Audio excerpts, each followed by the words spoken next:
Good morning students. आज का topic जो हमारा है वो है विषाणु यानी कि वायरस। सभी जानते हैं कि वायरस क्या है। वायरस एक ऐसा सूक्ष्म जीव है जिसे हम अपनी नग्न आंखों से नहीं देख सकते, जिसे सिर्फ हम किससे देख सकते हैं?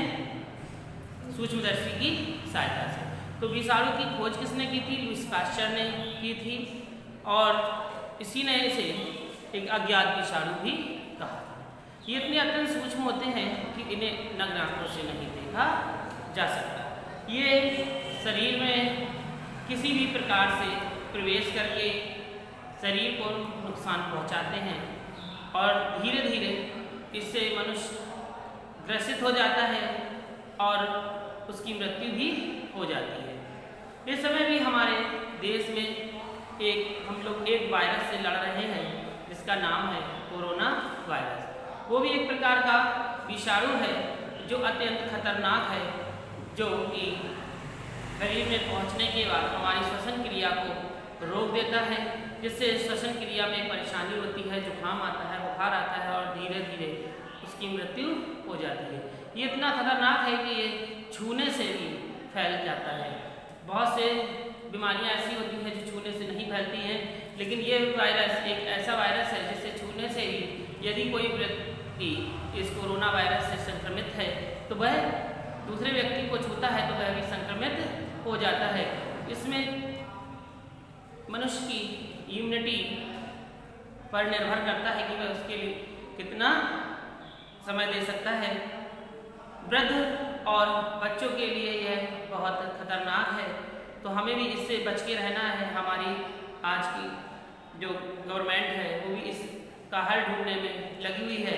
अस्त व्यस्त जीवन भी पूर्ण रूप से क्या हो चुका है? खराब हो चुका है। तो ये वायरस कैसे फैलता है, क्यों फैलता है, तो ये हमें जानना भी जरूरी है। तो विषाणु की डेफिनेशन हमने कल लिखा दी थी, तो जैसे कि आज हम फिर उसी को एक बार फिर रिपीट कर दे रहे हैं। जिसका ना लिखा हो वो विषाणु की डेफिनेशन लिखे। विषाणु एक लैटिन भाषा का शब्द है। विषाणु एक लैटिन भाषा का शब्द है जिसका अर्थ जहर होता है। जिसका अर्थ जहर होता है। विषाणु शब्द का सर्वप्रथम प्रयोग लुईस पास्चर ने किया था। विषाणु शब्द का सर्वप्रथम प्रयोग लुईस पास्चर ने किया था। यह इतना सूक्ष्म होता है कि इसे नग्न आंखों से नहीं देखा जा सकता। इसे सिर्फ सूक्ष्मदर्शी की सहायता से ही देख सकते हैं। ये हर स्थान पर पाए जाते हैं जहां जीवन होता है। ये जीवाश्म के रूप में नहीं पाए जाते। ये डीएनए की तुलना करने पर आणविक तकनीक के उपयोग किया जाता है। तो ये थे हमारे विषाणु, और आज की जो हेडिंग है वो है विषाणु से संबंधित खोजें, यानी कि विषाणु से किन किन वैज्ञानिकों ने खोजें की हैं। तो ये आपको लिखना है। तो डिस्कवरीज रिलेटेड टू वायरस, इसको हम कह सकते हैं डिस्कवरीज रिलेटेड टू वायरस, विषाणुओं से संबंधित खोजें। तो सबसे पहले लिखेंगे विषाणुओं के संबंध में कुछ ऐतिहासिक जानकारियां निम्नलिखित हैं। लिखें विषाणुओं के संबंध में कुछ ऐतिहासिक जानकारियां निम्नलिखित हैं।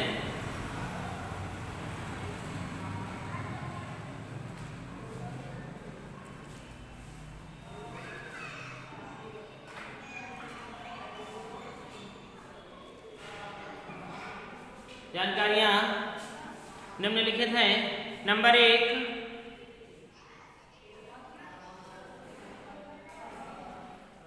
लिखेंगे विषाणु की खोज सर्वप्रथम, फर्स्ट पॉइंट में लिखेंगे विषाणु की खोज सर्वप्रथम रूसी वैज्ञानिक।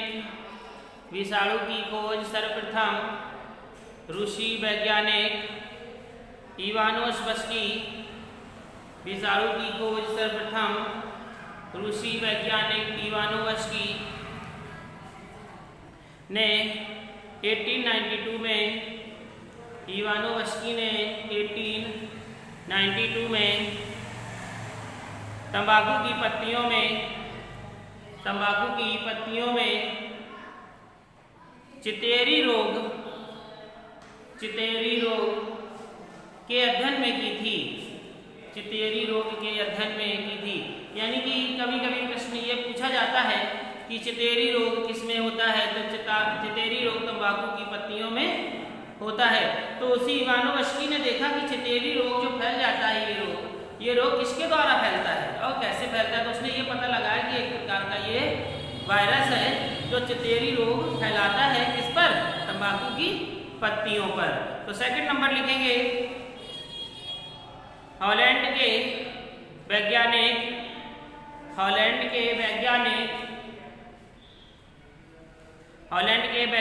वीजेरिक,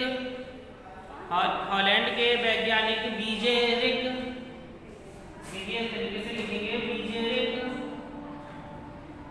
हॉलैंड के वैज्ञानिक वीजेरिक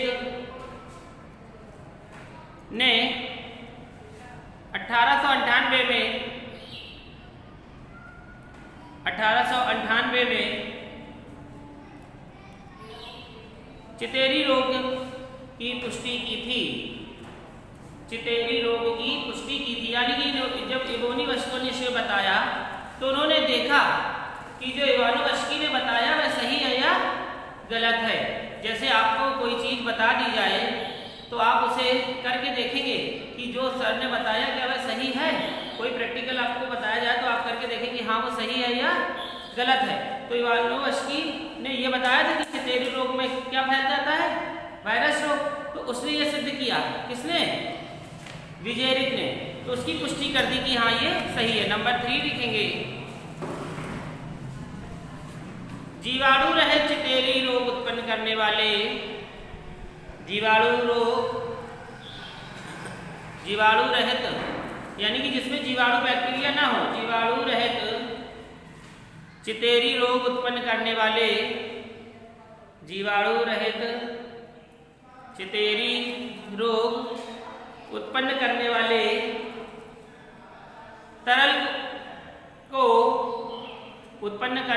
तरल को लुईस पाश्चर तथा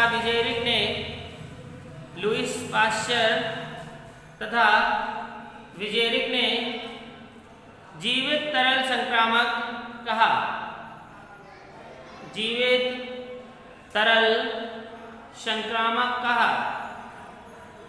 जीवाणु रहित चितेरी रोग उत्पन्न करने वाले तरल को लुईस पाश्चर तथा विजेरिक ने जीवित तरल संक्रामक कहा। नंबर 4 लिखेंगे, स्टैनले ने 1935 में, यानी 1935 में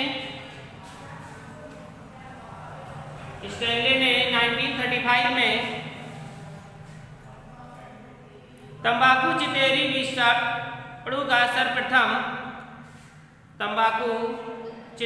विषाणु का सर्वप्रथम क्रिस्टलीकरण किया। यानी कि क्रिस्टलीकरण करके इन्होंने क्या देखा उसमें कि ये किस प्रकार से फैलता है। क्रिस्टल जैसे हीरे में पाए जाते हैं, यानी कि इस तरीके से एक दूसरे के भाग जुड़े हो, कोई भाग खाली ना गया हो, उसे हम क्या कहते हैं, क्रिस्टलीकरण कहते हैं। ये क्रिस्टलीकरण भी किया गया है ना। इस तरीके से क्या किया, क्रिस्टलीकरण किया। इस खोज के लिए उन्हें नोबेल पुरस्कार मिला। इन्हें नोबेल पुरस्कार मिला। किन्हें मिला, स्टैनले को। किसको मिला, स्टैनले को। क्या बताया इन्होंने कि ये क्रिस्टलीकरण होता है, क्रिस्टलीकरण किया किस प्रकार से फैलता है। यानी कि अगर हीरे के 10 टुकड़े कर दिए जाए, हीरा क्रिस्टल है क्रिस्टल, अगर हीरे के 10 टुकड़े कर दिए जाए तो क्या उसमें से एक टुकड़ा चमकेगा कि 10 चमकेंगे? 10 चमकेंगे। क्यों? क्योंकि वह क्रिस्टलीकरण है। ऐसी किसी जीव है उसके अगर 10 खंड कर दिए जाए, जैसे हमने आपको बताया था अमीबा के 10 खंड कर दिए जाते हैं, जब खंडन होता है तो वो क्या 10 भागों में बढ़ जाता है। तो ऐसी इसकी इसीलिए उन्हें क्या मिला था, नोबेल पुरस्कार मिला था। नेक्स्ट पॉइंट लिखेंगे, डार्लिंगटन ने बताया, डार्लिंगटन ने 1944 में बताया, डार्लिंगटन ने 1944 में बताया कि विषाणु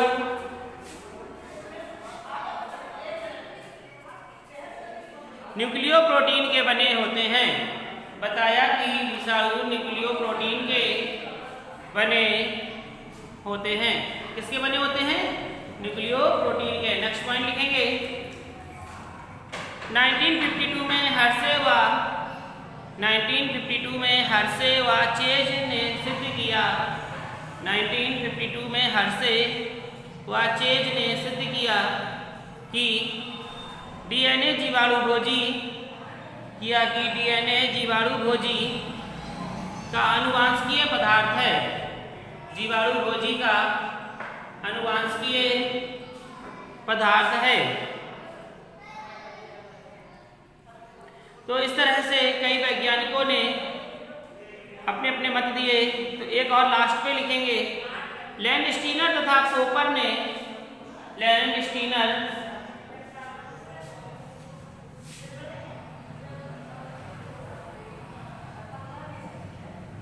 तथा पोपर ने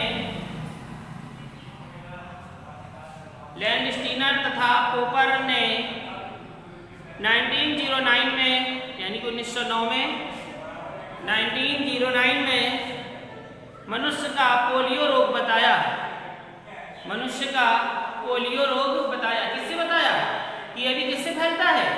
वायरस से। किससे? वायरस से पोलियो रोग बताया।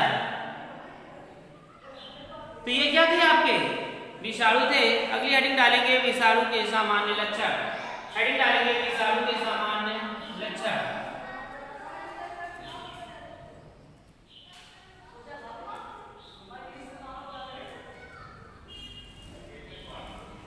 विषाणु के सामान्य लक्षण हेडिंग डालेंगे, पॉइंट में लिखना है, ये वेरी इंपॉर्टेंट है। विषाणु के सामान्य लक्षण यानी कि विषाणु किस प्रकार से होते हैं, इनके लक्षण क्या है।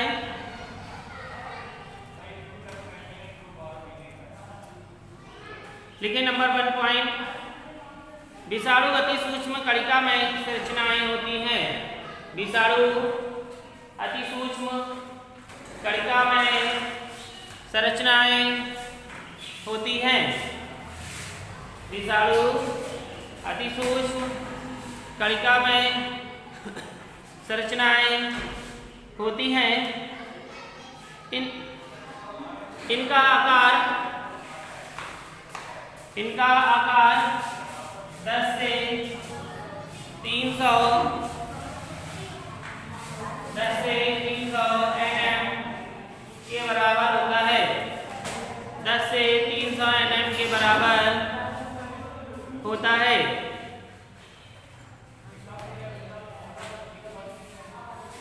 नेक्स्ट पॉइंट लिखेंगे, विषाणु को जीवाणु छनित्र द्वारा छानने पर भी अलग नहीं किया जा सकता। यानी कि अगर कोई एक जीवाणु छनित्र आता है, उसमें जब फिल्टर किया जाता है तो जीवाणु क्या होते हैं? छन जाते हैं। लेकिन ये एक ऐसा वायरस है कि अगर आप इसे छानेंगे तब भी ये नहीं छनेगा। तो क्या लिखा? विषाणुओं को जीवाणु छनित्र द्वारा छानने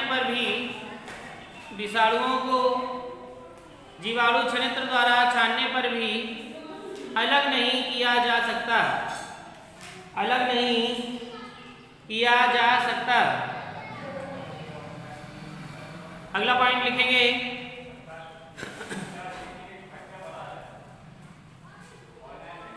अगला पॉइंट, सजीव पोषक कोशिका के बाहर उपस्थित विषाणु सजीव पोषक कोशिका के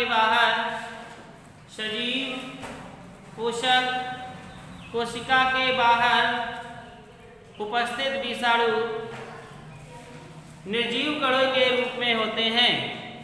विषाणु निर्जीव कणों के रूप में होते हैं। लेकिन जैसे ही यह किसी कोशिका द्रव्य में पहुंचते हैं, लेकिन जैसे ही यानी कि विषाणु कैसा पड़ा हुआ है, निर्जीव पड़ा है, आपने समझा ये बेकार। लेकिन एक मनुष्य की या कोई जीव की कोशिका क्या है, सजीव है। जैसे ही इसमें पहुंचा, क्या करने लगा, क्रियाएं करने लगा, यानी कि तुरंत क्या हो गया, ये सजीव हो गया। क्या लिखा, लेकिन जैसे ही ये किसी सजीव कोशिका द्रव्य में पहुंचते हैं, ये सजीवों के लक्षण दर्शाने लगते हैं। ये सजीवों के लक्षण दर्शाने लगते हैं।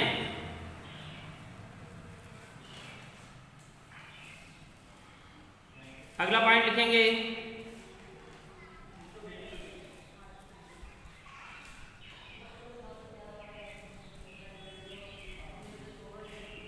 विषाणुओं का संवर्धन कृत्रिम माध्यम द्वारा, विषाणुओं का संवर्धन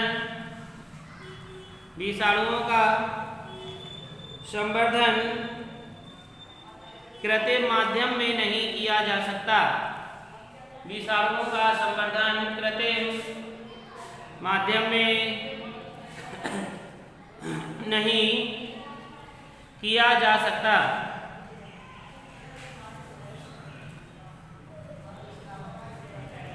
अगला पॉइंट लिखेंगे, विषाणुओं में ना तो वृद्धि होती है और ना ये द्विविभाजन होता है। अब जैसे ये विषाणु है, मान लीजिए, अब इसमें अगर वृद्धि होती है, विषाणु कैसा बन जाएगा, ऐसे, और वृद्धि हो तो विषाणु ऐसे, विषाणु बड़े बड़े कैसे लगने लगते हैं, सांप अजगर जैसे। तो इसमें क्या नहीं होती है, वृद्धि नहीं होती, लेकिन उनकी संख्या में वृद्धि हो जाती है। तो विषाणुओं में ना तो वृद्धि होती है और ना वे द्विविभाजन करते हैं, यानी कि जैसे पैरामीशियम में, उसमें सब में द्विविभाजन इस तरीके से हो जाता है, जितने टुकड़े हो गए उतनी संतानें उत्पन्न होगी, लेकिन इसमें इस तरीके की कोई क्रिया नहीं होती, द्विविभाजन नहीं होता है।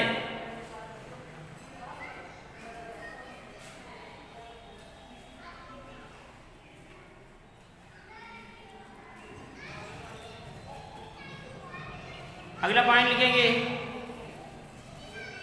विषाणुओं पर प्रतिजैविक का कोई प्रभाव नहीं पड़ता, यानी कि जैसे विषाणु पर एक जैविक प्रतिजैविक क्रियाएं जो होती है उस पर कोई प्रभाव नहीं पड़ता है, तो विषाणुओं पर प्रतिजैविक का कोई प्रभाव नहीं पड़ता। विषाणुओं पर प्रतिजैविकों का कोई प्रभाव नहीं पड़ता। अगला पॉइंट, विषाणु अम्लों, क्षारों, लवणों आदि के प्रति, विषाणु अम्लों, क्षारों, लवणों आदि के प्रति प्रतिरोधी होते हैं, आदि के प्रति प्रतिरोधी होते हैं, लेकिन इनको रसायन तथा ताप उपचार द्वारा, रसायन यानी कि ये विषाणु है और इसमें कोई केमिकल डाला गया तो ये से क्या है, इसको खत्म किया जा सकता है, या ताप उपचार, या तो बहुत ज्यादा क्या टेम्परेचर में रख दिया गया, ठंडी जगह पर ये समाप्त नहीं, जैसे कोरोना वायरस है, तो ये किससे खत्म हो रहा है, ताप से, गर्मी से खत्म हो रहा है। लेकिन इतना ताप तो नहीं, सब लोग 100 डिग्री में तो बैठ नहीं सकते क्योंकि खुद ही जल जाएंगे, लेकिन ये ताप से खत्म हो सकता है। या फिर रासायनिक जैसे क्या बन गया, वैक्सीन और इंजेक्शन दिया गया, ऐसे रासायनिक क्रिया हुई, तब ये खत्म किया जा सकता है। तो विषाणु को कितने खत्म कर सकते हैं, रसायन से तथा ताप उपचार द्वारा निष्क्रिय किया जा सकता है, निष्क्रिय किया जा सकता है।